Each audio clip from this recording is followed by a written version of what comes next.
আসসালামু আলাইকুম। নাইমা বলছি বিক্রমপুর থেকে। বাংলাদেশি ব্লগার মম নাইমা চ্যানেলে সবাইকে স্বাগতম। কে কোথা থেকে আমার ভিডিও দেখছেন তা তো আমার জানা নেই, তবে কাছে এবং দূরে, দেশ ও দেশের বাইরে যে যেখান থেকে আমার ভিডিও দেখছেন, আশা করছি সবাই আল্লাহর রহমতে অনেক ভালো আছেন। আমিও আলহামদুলিল্লাহ ভালো আছি।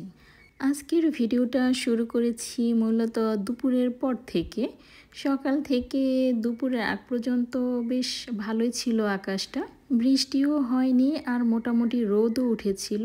তবে দুপুরের আগ থেকে আবার মুষলধারে বৃষ্টি শুরু হয়েছে। তো আমাদের দুপুরের যা কাজকর্ম, গোসল, খাওয়া, নামাজ সবই হয়ে গেছে। তো বৃষ্টি দেখে প্রথমে ভেবেছিলাম যে মেয়েকে গোসল করাবো না, পরে দেখলাম সকাল থেকে যেহেতু রোদ ছিল তো ও একটু খেলাধুলা করেছে আর এতে ঘেমে গেছে, তো শরীরটা একটু ঘামের আঠালো ভাব চলে এসেছে। তো এর জন্য আর কি গোসলটা করিয়ে দিলাম। বৃষ্টি নিয়ে অনেক কথা হলো, তো আজ আর বৃষ্টি নিয়ে কোনো কথা বলছি না।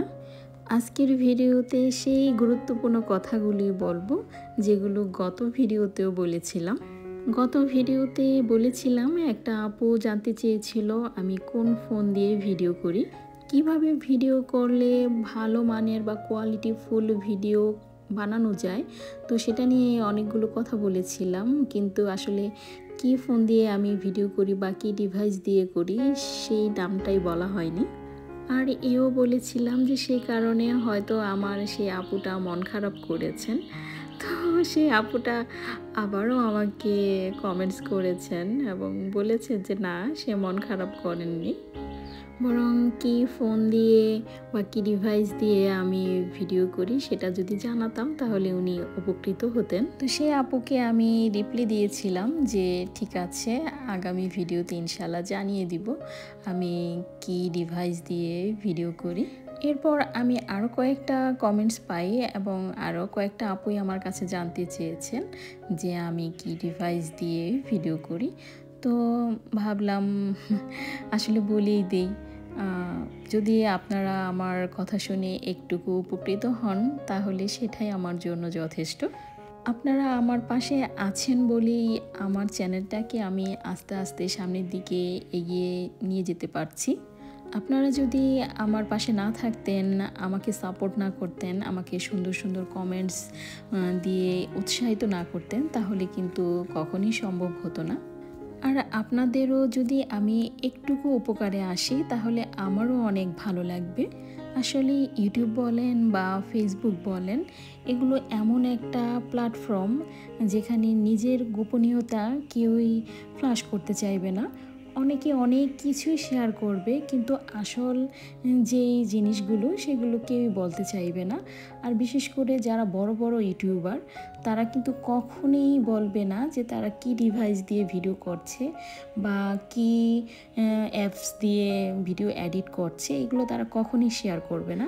আমি কিন্তু নিজেই ভুক্তভোগী, এই বিষয়গুলো আমার সাথেই ঘটে গেছে।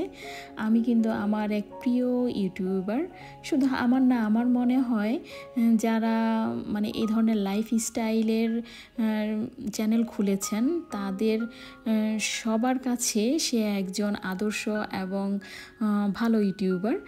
এমন একজন মানুষের কথা বলছি আমি, তাকে সবাই চিনেন আর তার ভিডিও সবাই পছন্দ করেন। তো তার কাছে আমি জানতে চেয়েছিলাম আসলে কিছু কিছু জিনিস যেগুলো বলাটা আমার মনে হয় না যেগুলো বললে তার চ্যানেলের কোনো ক্ষতি হতো বা ইউটিউব এই ধরনের কোনো কিছু বিধিনিষেধ করে রেখেছেন যেগুলো জানালে তার কোনো সমস্যা হতো। তারপরেও উনি আমাকে জানাননি এবং আমার কমেন্টসের কোনো রিপ্লাই দেননি। তো যাই হোক, সেখান থেকে আমি কিন্তু বেশ বড়সড় একটা ধাক্কা খেয়েছিলাম। সেগুলো আর বিস্তারিত আজ বলতে চাচ্ছি না, কারণ ওগুলি মনে হলেই আমার মনটা একদমই খারাপ হয়ে যায়। যদি কোনো দিন প্রয়োজন বোধ মনে করি যেগুলো আপনাদের জানানো দরকার, ইনশাল্লাহ তখন জানাবো। এবার আমি বলি আমি কি ফোন ইউজ করে ভিডিও করেছি। আমি 2022 সালের দিকে প্রথম একটা চ্যানেল খুলেছিলাম। চ্যানেলটা যখন আমি খুলেছি তখন আমি একটা জিমেল অ্যাকাউন্টও খুলতে পারতাম না। তো তখন আমি কিভাবে নতুন জিমেল অ্যাকাউন্ট খুলে তারপর একটা চ্যানেল খুলেছি সেটা আমি নিজেই বলতে পারবো না। জাস্ট স্বপ্নের মতো ছিল।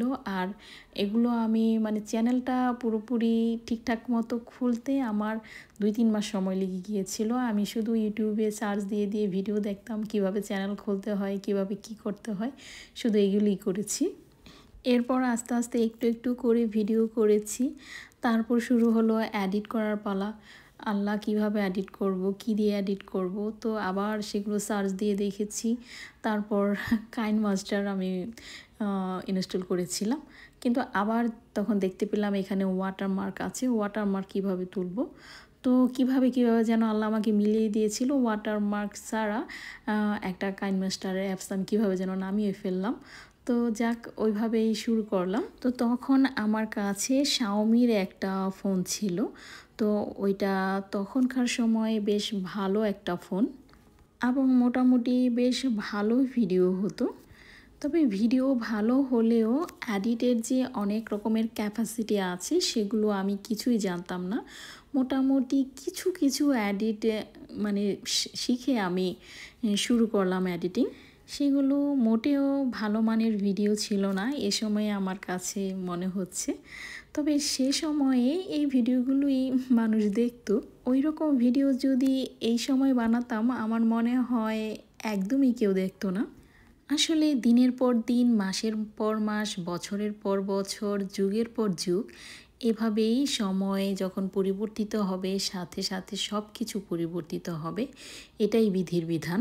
সময়ের সাথে সাথে অনেক মানানসই জিনিসও বেমানান হতে থাকে। যেমন আমার সেই ফোনটাও বেমানান হলো আর একটা নতুন ফোন পেয়ে। তো আমার ভাই আমার জন্য একটা ওয়ানপ্লাসের ফোন পাঠালো, যেটা অ্যান্ড্রয়েডের মধ্যে প্রথম কাতারে যেই ফোনগুলো আছে সেগুলোর মধ্যেই একটা। আর সেটা দিয়ে খুবই ভালো মানের ভিডিও শ্যুট হতো। তবে তখনও এডিটিং আমি খুব ভালো একটা পারি না। আর ফিল্টারিং কী জিনিস সেটার সাথে একদমই পরিচিত ছিলাম না। সেটা দিয়ে যা ভিডিও বানাতাম সম্পূর্ণ ন্যাচারাল ছিল, অর্থাৎ ক্যামেরায় যা শ্যুট হতো সেটাই। এডিটের মধ্যেও যে অনেক কারসাজি আছে তো সেটা আমি জানতামই না আর বুঝতামও না। তারপরেও বেশ ভালো মানের ভিডিও করা যেত। আর আমি ওপেন ক্যামেরা নামে একটা ক্যামেরা ইনস্টল করে নিয়েছিলাম। তো সেটাতেও মানে নর্মাল ক্যামেরার চেয়ে আরেকটু ভালো মানের ভিডিও করা যেত, একটু লাইটিং সিস্টেমটা বেশি ছিল। ভিডিও বেশ পরিষ্কার ফকফকে আসতো। তবে ফোনের ক্যামেরা দিয়ে ভিডিও করলে দেখতাম কোনো শেক হতো না। ওপেন ক্যামেরায় অনেক শেক হতো, সে যেমন হাঁটার ভিডিও বা সিঁড়ি দিয়ে উপরে উঠছি এরকম ভিডিও করলে শেক হতো, এতে ভিডিওর কোয়ালিটি একটু খারাপ হয়ে যেত। তবে আর অন্য সব কিছু বিবেচনা করলে দেখা যায় ওপেন ক্যামেরা বেশ ভালো মানের একটা অ্যাপস অ্যান্ড্রয়েড ফোনের জন্য। আমার এই চ্যানেলের প্রথম দিকের 2-3টা ভিডিও আছে আমার সেই ওয়ানপ্লাস মোবাইলের ক্যামেরা দিয়ে করা। বেশ কয়েক মাস আগেই আমি আমার যে আগের চ্যানেলটা আছে সেটার জন্য এই ভিডিওগুলো বানিয়েছিলাম।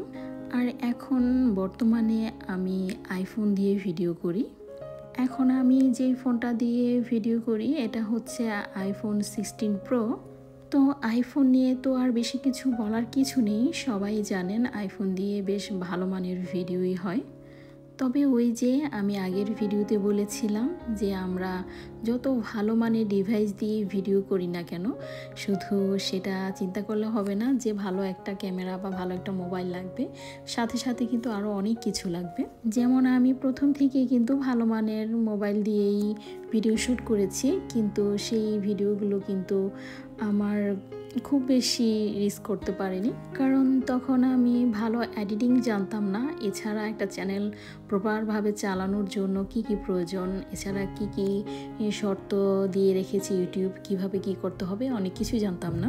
এখনও যে অনেক কিছু জানি তা না, তবে একটা চ্যানেলকে মোটামুটি চালিয়ে নেওয়ার জন্য যেটুকু প্রয়োজন মনে হয় সেটুকু শিখেছি। এখন মন প্রাণ দিয়ে কাজ করব, আর বাকিটা আল্লাহর ইচ্ছা। আল্লাহ যদি চান চ্যানেলটাকে দাঁড় করিয়ে দিতেই পারেন, আর যদি না চান তাহলে 1 বছর তো হাতে সময় আছে, 1 বছর কাজ করব।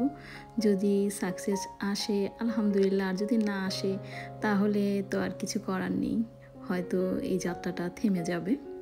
তো সবাই আমার জন্য দোয়া করবেন যেন আপনাদের সাপোর্ট পেয়ে আপনাদের সাথে থেকে যেতে পারি। এখন আমার ভিডিওগুলো কতটুকু মানসম্পন্ন বা কোয়ালিটিফুল তা তো আমি বুঝতে পারছি না, আপনারাই ভালো বুঝতে পারছেন। তবে ওই যে আগের ভিডিওগুলোতে যা বলেছি, শুধু ভালো মানের ডিভাইস না, ভালো এডিটিং জানাও প্রয়োজন, আর সাথে অবশ্যই নিয়মিত চ্যানেলের সাথে যুক্ত থাকতে হবে। একটা দিন ও সময় নির্ধারণ করে তারপর ভিডিও ছাড়তে হবে। তো জানি না আজকের ভিডিওটা আপনাদের কাছে কেমন লাগলো। যদি ভালো লাগে প্লিজ একটা লাইক দিতে ভুলবেন না। এ ধরনের আরও নতুন নতুন ভিডিও পেতে আমার চ্যানেলটাকে সাবস্ক্রাইবও করে রাখতে পারেন। সবাই অনেক ভালো থাকবেন, আমার জন্য দোয়া করবেন।